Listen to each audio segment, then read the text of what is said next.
For this problem, we're going to determine the domain of a rational function and then determine any vertical, horizontal, or oblique asymptotes. We're given the function g of x equals 2x squared minus 14x plus 24 divided by x squared plus 6x minus 40. To find the domain, we need to remember that for rational functions, the domain is always all real numbers except values that make the denominator 0. So we want to start by factoring our function, and we'll factor both the numerator and denominator. In the numerator, we'll pull out a 2 first. That'll give us 2 times x squared minus 7x plus 12. In the denominator, there's no common factor we can pull out, but we can go ahead and factor that as x plus 10 times x minus 4.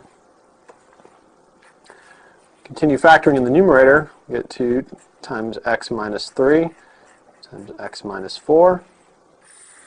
Divide by x plus 10 times x minus 4. Now at this point, we want to determine our domain.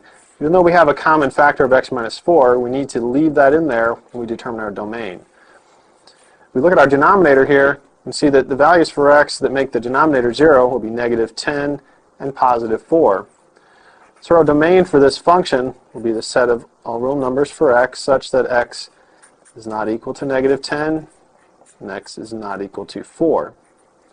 Once we've got our domain, we can go ahead and simplify our function. So in reduced form, we'll say that g of x is equal to 2 times x minus 3 divided by x plus 10, keeping in mind that x cannot equal negative 10 or 4. To find vertical, horizontal, and oblique asymptotes, we'll start with vertical asymptotes. In reduced form, we'll get a vertical asymptote anywhere where the denominator is 0 and the numerator is non-zero. In this particular case, then, we see the denominator is 0 at x is equal to negative 10, so there's a vertical asymptote there. If we check in the numerator, negative 10 does not make the numerator 0, and so it is indeed a vertical asymptote. Next, we'll look for horizontal asymptotes.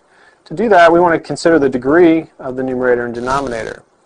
We see that the degree of the numerator is 1, the degree of the denominator is also 1, and so we'll get a horizontal asymptote that's equal to the ratio of the leading coefficients. In the numerator, that would be 2, and the denominator, that would be 1, and so we get a horizontal asymptote of y equals 2. Since we can't have horizontal and oblique asymptotes at the same time, we have no oblique asymptotes.